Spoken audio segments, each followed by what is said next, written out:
So real quick, I forgot to mention this in lecture on Friday, but I'm sure most or all of you have figured this out. But the LO2 quiz and interview results have been posted on Autolab.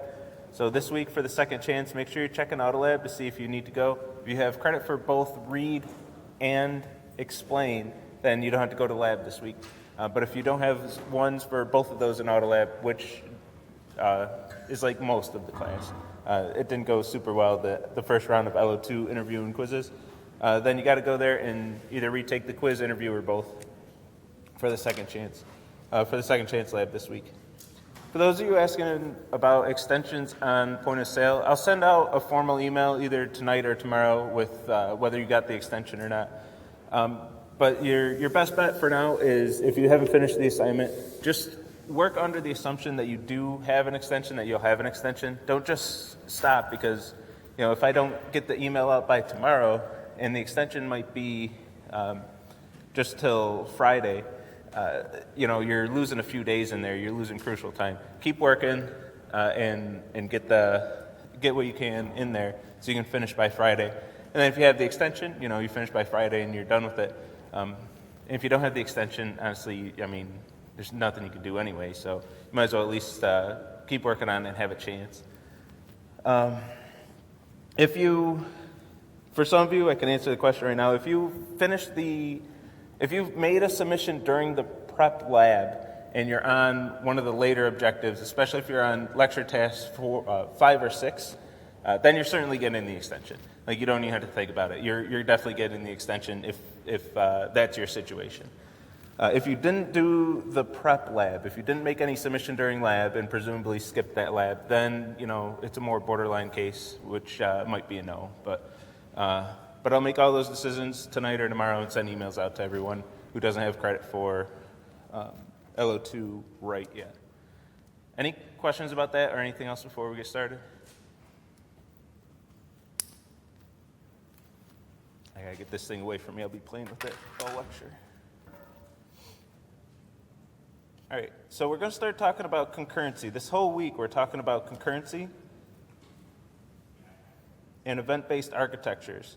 And I want to point out right here, you can always look at this syllabus and tell what we're going to test on each, the quiz, the interview, and the programming assignments. So when we look at learning objective 3, if we look at write, concurrency doesn't show up at all. When we go to the slides, I have a slide all about this too, just to remind you. But concurrency doesn't show up in the write. I'm not asking you to write concurrent code in this class. So this week's content, I'm not going to put it on a project. You already know everything you need to know for genetic algorithm. You can complete everything with the previous 2 weeks of content, so you can do everything with that. I technically have LT6 attached to this lecture just because I didn't want 2 lecture tests on 1 lecture, but you could do it since Friday's lecture. So I'm not asking you to write concurrent code. I used to in this class. It was always a mess. This class is stuffed with content as it is, and it was just one more thing that was just a lot. It was a lot. It was too much. But I will ask you, the TAs at least will ask you in the read and explain. On the quiz, you'll get some code using actors, and you'll have to trace through code using actors. I do just say concurrent code, leaving the option of WebSockets open, but we're going to stick with actors on the quiz. And then for the interview, we'll also ask you about concurrent running code. Just at a high level, like explain the concept of concurrent code. Why would we ever use concurrent code? What even is concurrent code? What does that mean? What are some of the implications of it? So we're not asking you to write any concurrent code. The homework 4 handout will use concurrent code, so you'll be able to read that by going through this week of content. But I'm not asking you to write concurrent code. It's a whole new leap. I used to ask you to write it and test concurrent code. Testing concurrent code offers its own challenges. Not anymore. In previous semesters, that is. So let's crack open these slides and see what concurrency even is. Right? No questions leading in? Weird Alex, what you got for me?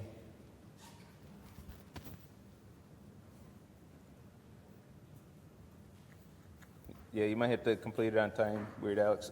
If you submitted, and if you don't submit like during your lab for the prep lab, It's not the worst thing if you submit like during that week.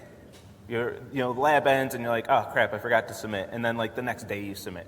That's whatever. Even if it's the next week, because some students are sick during that lab. Whatever. As long as you go through the document shortly after your lab time, I usually take that into consideration.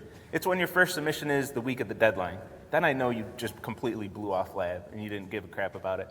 And if you're going to blow off the prep lab where the TAs are explicitly helping you start the project, do you deserve an extension at that point if you're completely ignoring the help we're given? And we've had a problem in the prep labs. Hell, this past week, I heard students were walking out of the prep lab because they were still working on point of sale. And they're like, I'm not ready to think about genetic algorithm. This is our time where we're helping you with genetic algorithm. Like, there's not much I'm going to do for you at that point, if that's your attitude. I assume those students aren't in the room right now, probably not watching the video, so I don't want to dwell on that. But if you just forgot to submit, finish it on time. That's the easiest way to not even have to worry about it. If you finish things on time, I don't even care if you skip the prep labs, to be honest. If you can finish everything before the checkpoints, who am I to say? That's your style, go for it. But if you can't finish it by the checkpoint and you ignored the help that we're giving you, but for getting Weird Alex, as long as you made a submission shortly after the lab and you make good progress on genetic algorithm, I take all that into consideration when I decide the deadline extensions. Like if you still haven't submitted as of today for genetic algorithm, that's looking bad. But if you didn't submit on the day of lab, making submission now. Damn it, weirdo. You could have... if you still haven't submitted by today, was it... Well, the prep lab was just last week. Yeah. Was it just last week? Right? I should know that right off the top of my head. I'll dwell on this a little bit longer, since I'm sure this is important to a lot of you. We're right here. Yeah, if you're submitting today and you have like decent test cases that you clearly went through the lab document at the very least for project 3, yeah, But if you made like your first submission for point of sale, like right here or later, like what am I supposed to do for you at that point? If you're clearly just, I don't know. Some of those I handle on a case-by-case basis. Sometimes there are legitimate reasons. But, Is there any benefit to submitting beforehand? Depends what you mean by beforehand. Before the prep lab? Starting earlier is always better. Even if you're just reading over the document, do that as early as possible and then make your first submission at least by lab. Submit point of sale to genetic algorithm. If you're a borderline case and I'm making a deadline decision for you, I'll open up your submissions and see how far you got on each one. So I'll open up your first submission, and if I see point of sale,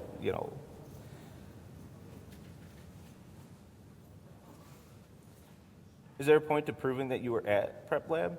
It's just a way for me to know that you participated.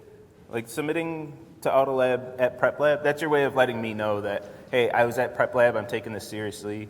I might not have gotten that far, but, I'm trying. Show me the effort. The big part of this class from day one is spending 12 hours per week. Like, that's what you need to do at a minimum to succeed at this class. If you're not even submitting the prep lab, show me that you're working. Show me that you're trying, and then I'll work with you. I'll give you all kinds of opportunities. But if you're not trying, it's just a whole nother story. All right, let's get started on some slides. I don't want to make the whole lecture about that. So, like I mentioned, lecture task 6, it's not really related to today's lecture content. It's just the lecture where I ended up fitting this lecture task. The tasks don't line up really neat like I like to do with the lecture content for this project. But for what it's worth, lecture task 6, the last one, is writing a cost function for the playlist class. So write a cost function that's going to give a number which is going to be how good that playlist is for a particular user. So we have some conditions here, some different ways to compute this. Like a playlist should be rated very poorly, and higher cost is worse. The low cost, the closer to 0, is the better the playlist.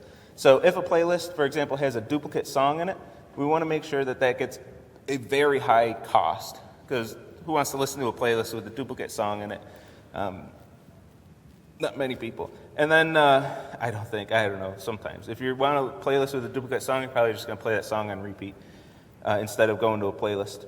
And then we're going to measure the standard deviation of the energy ratings of the songs. This is, might seem a little, not too complex, but why would we do that? One of the big reasons is, well, it makes a good assignment because this is something that you can't really compute by brute force. If you want to find the best playlist for a user, based on this standard deviation of the energy ratings being factored into the quality of that playlist, it's not something where you can just compute a score for each song and then just take the best, like top K songs. We already did that in lecture task 1. With a rating like this, you have to consider how the songs interact with each other in that playlist, which means you would have to try every possible playlist if you want to brute force this. So with this setup, it really justifies the use of a genetic algorithm because it's going to get that best playlist much faster, or at least a very good playlist much faster than brute forcing and just checking every single combination of songs. And that's all I want to say about that. All right, let's get into concurrency. So just a reminder, I know I just said it like 5 minutes ago now, but I won't ask you to write code that uses concurrency. So we're going to talk about actors today, WebSockets on Wednesday, and then we're going to talk about the whole architecture of an app that uses both on Friday. I'm not going to ask you to write code with this stuff that we're seeing, but we will ask you to explain it, and we will ask you to read it. We're going to ask you to read code with actors. The syllabus doesn't exclude WebSockets, but I'm telling you right now, we're not going to put WebSocket code on the quiz. It's only going to be actors. So today's lecture, you're going to see an example similar to today's lecture on your quiz for LO3.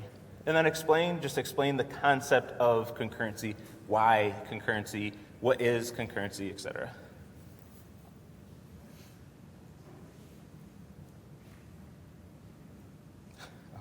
I can't. Pasta machine. I can't read that out loud during lecture, but yeah, basically that's what we're saying. And some songs that have a low score, like a low energy score isn't necessarily a bad thing, like if it's a ballad or something. Sometimes you just want a nice chill song for a lot of reasons. Maybe you're studying. So we're not just taking like the max energy, but we're saying we want a playlist with a nice variety of energy. I want a song that's going to pump me up, and then a song that's going to calm me down a bit, give me a break. That's what we're measuring for those songs, for those playlists. All right. So concurrency. So first of all, without concurrency, the way most of our programs run in 115 and 116, most of the programs you've seen are going to be non-concurrent, meaning that you write code and the code executes one line at a time. Think of running the debugger, or when I break down some code in lecture, we just start with the first line, that executes, next line, that executes, next line, that executes. Sometimes we jump into a function call, but we have some strict ordering of execution during the program. We can use some control flow in function calls, method calls to jump around the code a little bit.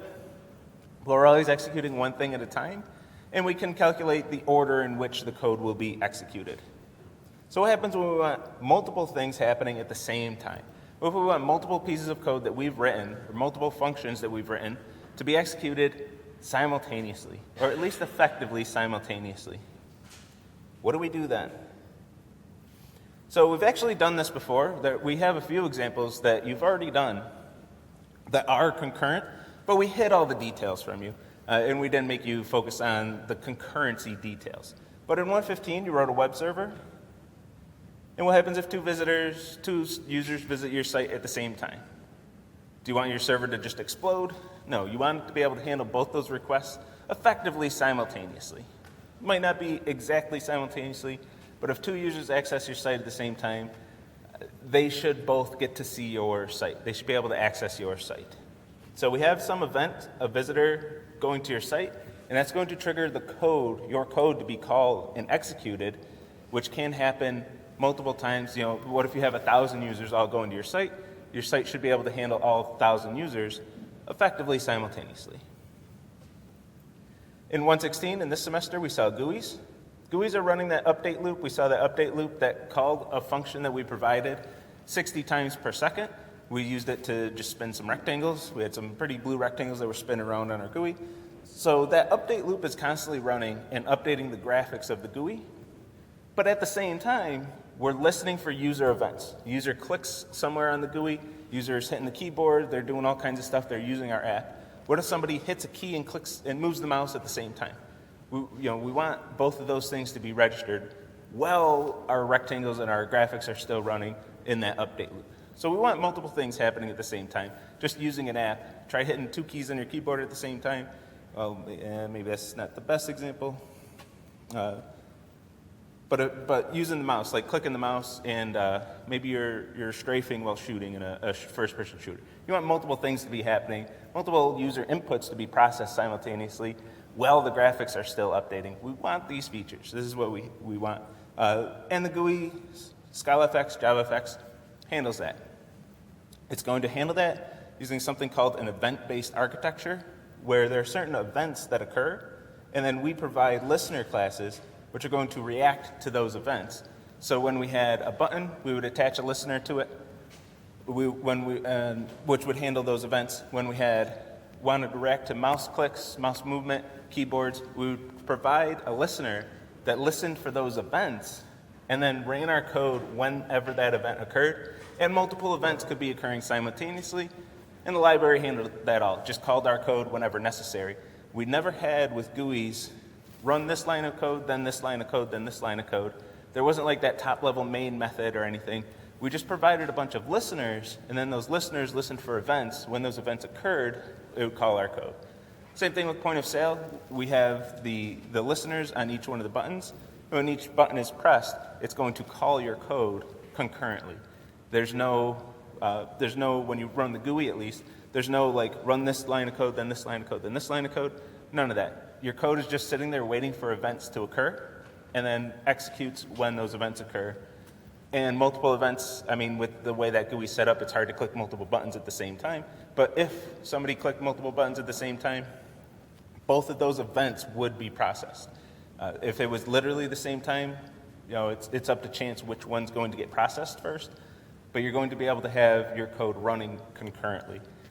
You'll be able to have effectively concurrently.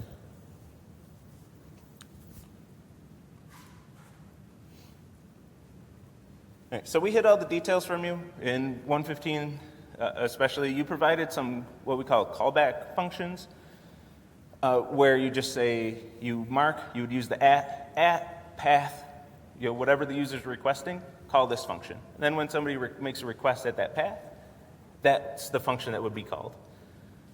In GUIs, we use listeners. When we used some polymorphism, we understood what polymorphism was at that point, so we were able to extend listeners and then implement the function, the method at that point, the method that was supposed to be called when that event occurred, and then attach that listener to our GUI. But the libraries did everything for us. So what if we want concurrent code? What if we want concurrent code that doesn't use a web server or a GUI? We just want code that's concurrent. For that, we're going to use actors in this class at least.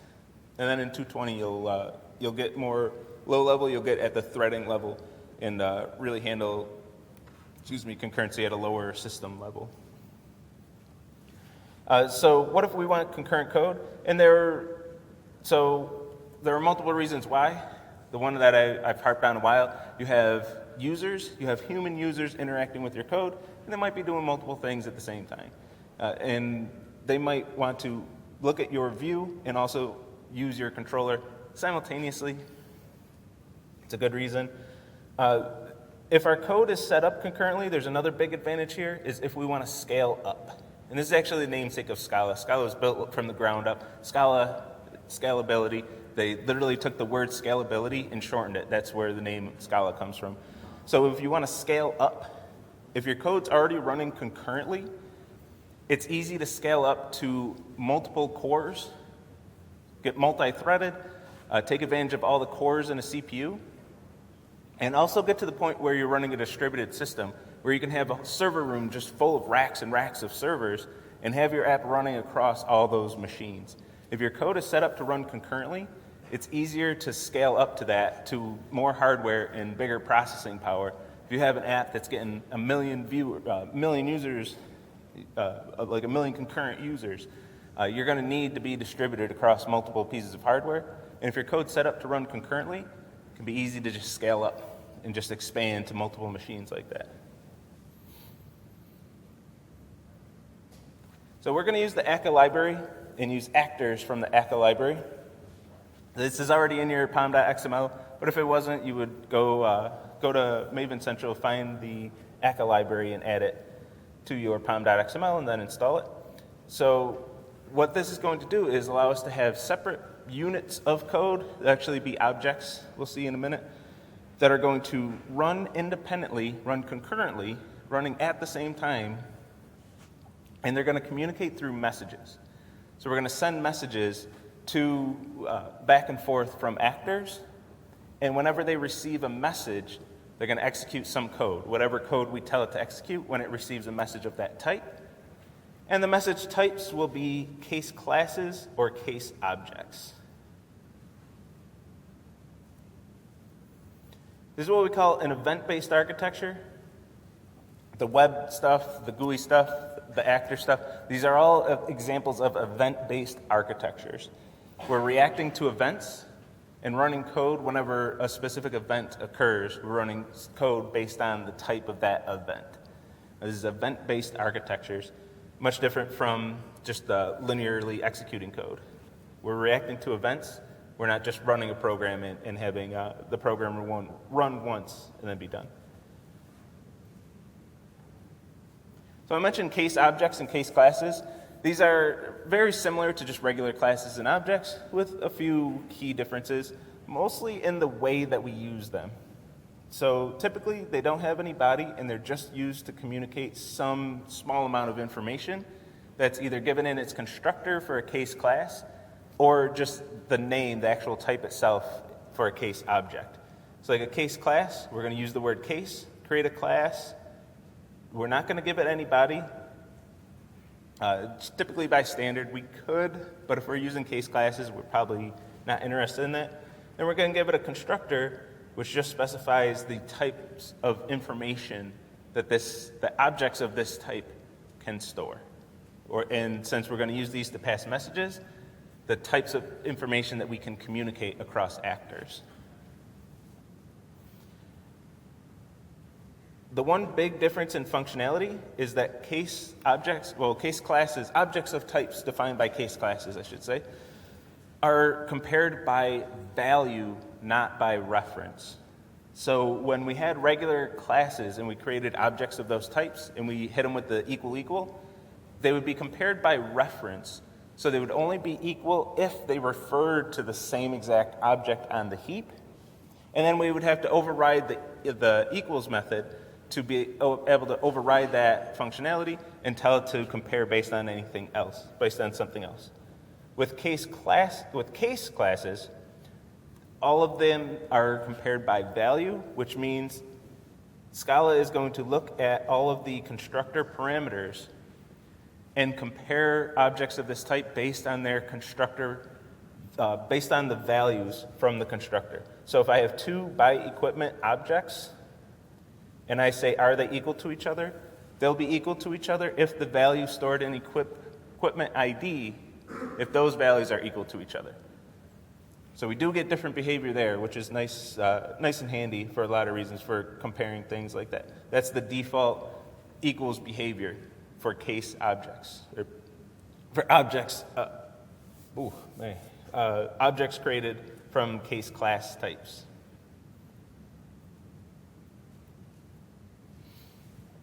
Then case objects we're going to use just to say, just to communicate, hey, this event occurred and send that as a message. All right, so let's create an actor. For an actor, we're going to pull in our good friend inheritance. We're going to create a class. We're going to extend actor from the akka library. I'm going to define two message types. One is a case object and one is a case class. And then once I extend akka, or once I extend actor, I have to implement a receive method with this signature, and I could put override here if I want. I omitted my override. But we have to implement this as part of the actor trait, as it were. You can think of actor as an abstract class, because we didn't really talk about traits. But we're going to implement this method, which is an abstract method in the actor trait. So we're going to implement this and use this case syntax to specify what we should do when we receive a message of particular types. So this receive method, I'm going to implement this using this case syntax to say if, and this is called every time we receive a message. If I receive a message of type custom message type, which is a case object, I'm going to do whatever, and then this is where my code would go for whatever I should do when I receive that message type. And if I need more than one line, I'm going to use my braces, and I can use up as much room as I want right here. And then if I receive a message of type, another message type, which is of a case class with some information that I want to read, if I receive a, let me get to my next slide. If I receive a message of this type, says this is a case class, I'm going to name it, I'm going to give it a variable name, which I didn't have to do with the case object because there's nothing to read. There's no other information. I just received a message of type custom message type. There's nothing else to read. If I got a case class, I'm going to give it a variable name using this syntax, and then access that message variable and do whatever I want to do with that. I'm not doing anything here in this example, but I would process that with whatever I need to do with that message. Once we have our actor class defined, for our app, we're going to create an actor system and add actors to it. So I'm going to create an actor system. This is a type from the akka library. I'm going to add actors to it, and we'll talk about this line in a little bit. And then we're going to send that actor messages using this exclamation point method. This is actually a method that's named exclamation point. And we're going to use that method to send messages to our actor. This actor is going to be of type actor ref, a reference to an actor, and we can use that reference to be able to send it messages. And then it'll react to those messages, however we code it to react to those messages.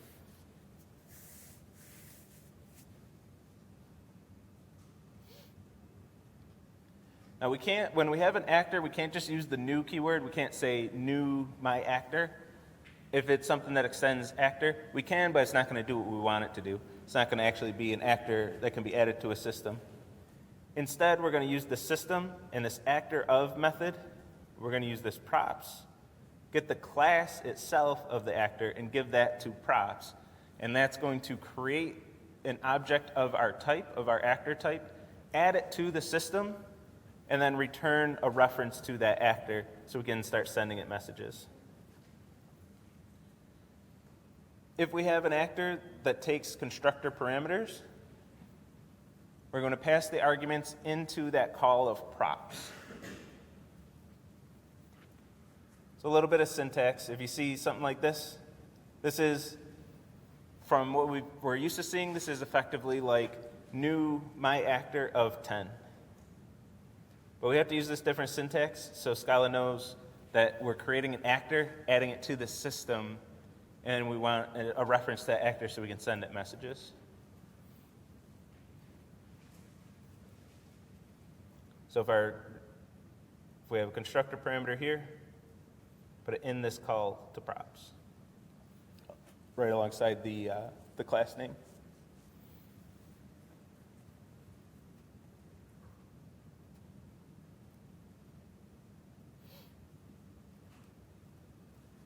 All right, let's see an example. Let's see this in action. So in the previous example, all we did was create one actor, and we didn't even implement it. It didn't do anything. So let's do something that does something.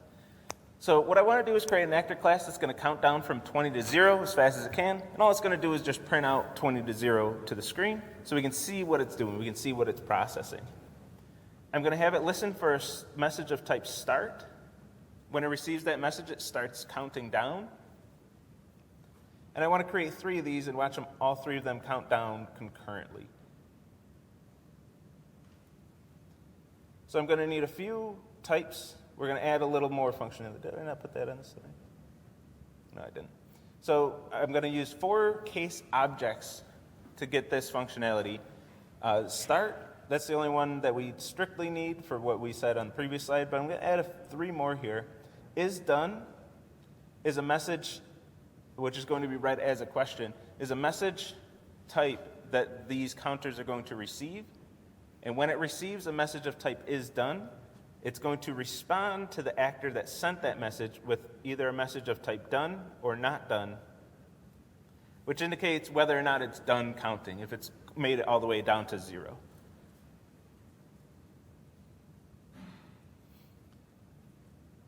So these actors are just classes. Like at a base fundamental level, these are just classes, just like any other classes we've been working with. So we can do all our good old class stuff. Constructors, state variables, constructor parameters, methods, all that stuff. It's all on the table still. Everything you know that you can do with classes, you can do it all with these actors too. So I'm going to create a counter. I'm going to have it take a constructor parameter, which is the name of the counter. I'm going to give it a state variable, n, which is going to be initialized to 0, and a method countdown, which is going to have it count down from whatever n is down to 0. It's going to keep subtracting 1 from n until we're at -1.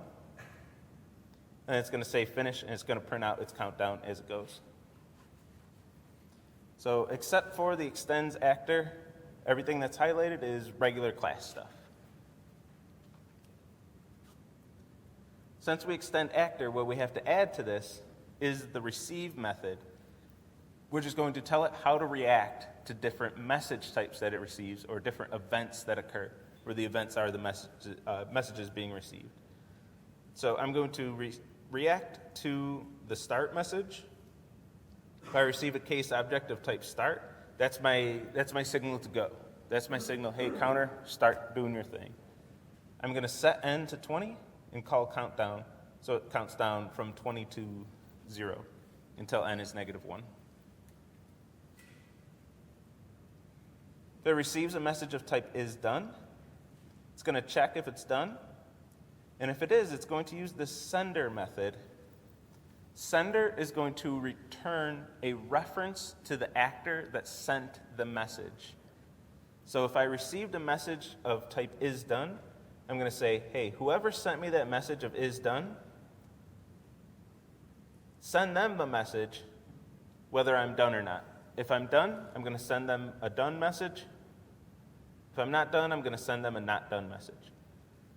So this is a way that we can have actors communicate with each other. We can have one actor send the message not done to this counter, or is done to this counter, and the counter's going to respond, and we're going to have actors communicating with each other concurrently.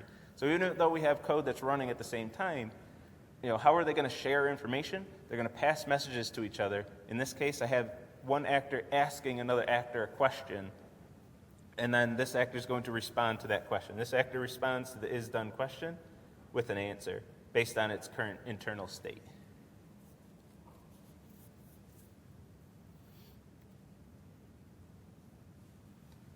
So finally, I'm going to create my system, create 3 counters. I'm going to lovingly name them 1, 2, and 3. I'm going to tell them all to start.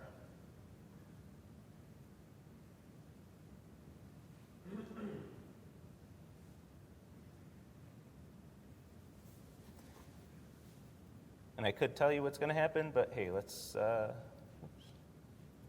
just go to the code. So here I have the code. I have a little bit extra here, which we're going to talk about when I go back to the slides. We're going to make use of that is done message. But right now I just want to run this. I have my 3 actors. I'm going to tell them all to start. And let's just see what we get. Let's see what happens. Each one is going to do is print out, as it's counting down, its name and its current value that it's counting, and it's going to report when it's finished. I told 1 to start, 2 to start, and 3 to start. These messages are sent in that order. I'm going to tell 1 to start, tell 2 to start, tell 3 to start. Those messages get sent in that order, but since everything's running concurrently, I can't guarantee what's going to happen after that. I can't guarantee which order these messages will be received in and how these counters are going to count down. So if we look at our counting, 1 actually did start first, and it counted down to 19 before 2 started, and 2 is running concurrently. These are running at the same time. 3 is going to start, and right here we have all 3 counters already working simultaneously. They're working concurrently. They're working at the same time. We have 3 pieces of code executing at the same time. And then it's just whoever's guess on how they're going to count down after that. We can't predict how they're going to count down. From our perspective, they're effectively counting at the same time. They're simultaneously. So we can look at how these are going to get mixed in. Looks like 2 got a good run in there. Got all the way down to 4. 1's counting down to 17. Looks like 2's looking to finish first. 3 is still at 17. 2 gets down to 0. 2 reports that it's finished. 1 is still at 11. 3 is still at 15. So if you're going to be like, well, you told 1 to start first, so it's probably going to end first. Well, we don't know that. And in this case, it didn't happen that way. And then if we keep going, 1 finishes, and then 3 finishes. And if we rerun this, we're not going to get the same results. It's not going to be the same exact thing that happens again. This time we got 3 started first. So even though we sent the message for 3 to start last, that message was actually received and processed before 1 and 2 got started. Just by luck of the draw, there's enough randomness involved that that's just what happened. 3 got all the way down to 18 before the other 2 even started. So we have these things running concurrently. We can't make any predictions, and so imagine writing like a test for this. How do you test something like this? It's tough. I don't know. It was too much when that stuff was part of the class. But I maintain it wasn't too hard, but it was just another thing. You got enough things to think about. OOP and FP, and we're going to talk about data structures soon. There's a lot in this class already. But we could test this. We would have to add a lot of the idea of timing in our tests to be able to tell how to test something like this. But the point is, when things are running concurrently, you don't know or care the order in which things are processed. You just know that 3 things are happening at the same time, and I get to take advantage of 3 cores of my CPU while this program's running, which is really nice. We have multi-core machines these days. Let's take advantage of that. Let's use that power.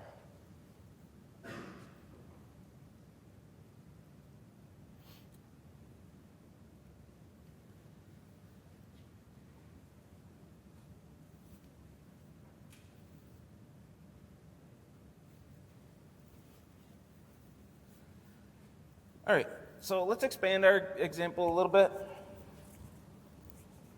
Let's add another actor type to the system, and one that's going to send that is done message. Let's take advantage of that functionality that we built.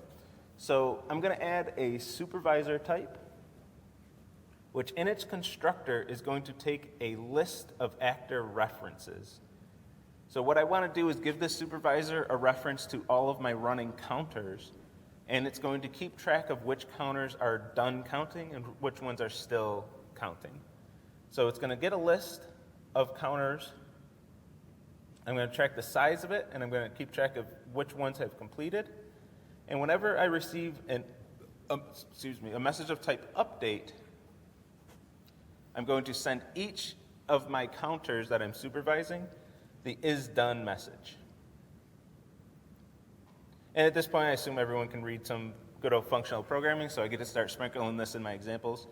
We're going to take counters, this list, and for each counter, I'm going to call this function, which takes an actor ref So for each actor ref in this list of counters, I'm going to send it the is done message.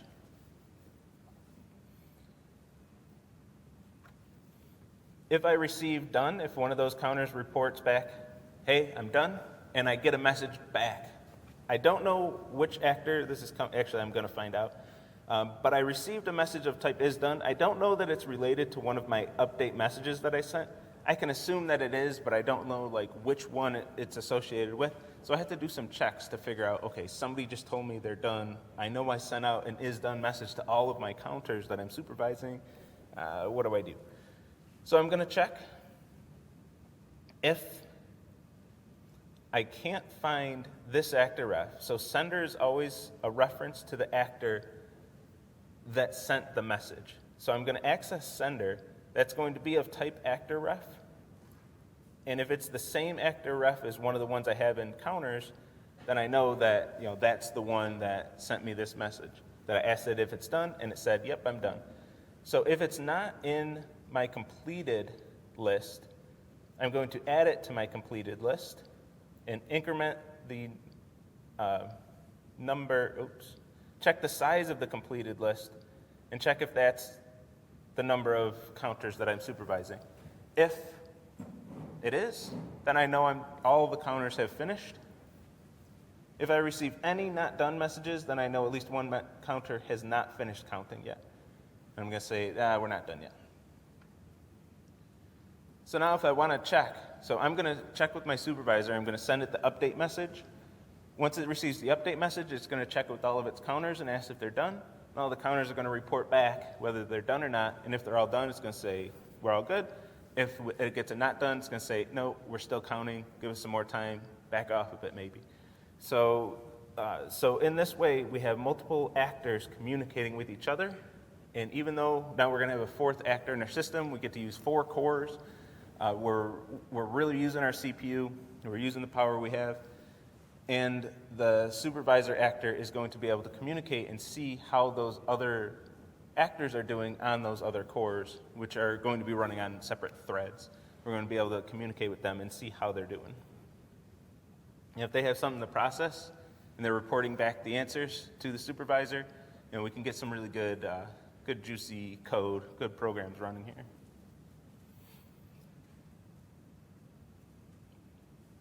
We're going to add our supervisor to our actor system. In its constructor, we're going to give it a list of the references of the 3 other actors in the system. We're still going to tell the 3 counters to start. And we're going to use some fancy code here with this dispatcher. We have to import dispatcher or else this line of code breaks. Again, I'm not asking you to write this code so you don't have to remember that. And we're not going to put a scheduler on the quiz.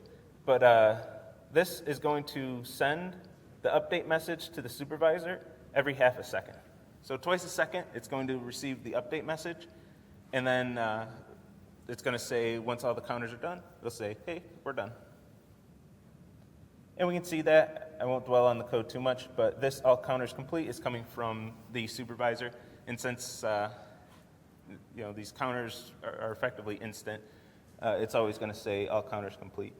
And for another nuanced reason, it's always going to say all counters complete.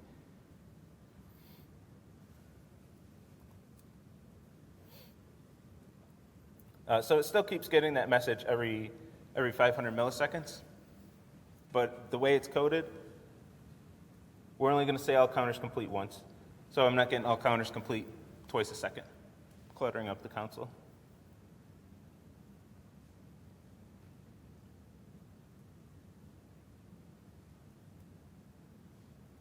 I'm not going to run the demo. I head over to. Oh, actually, am I?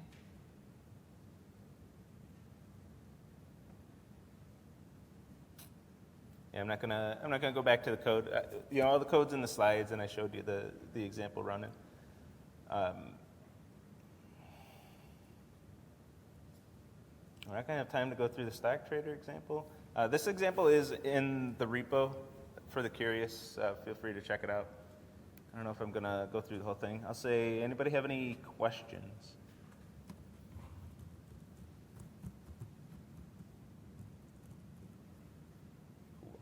All right.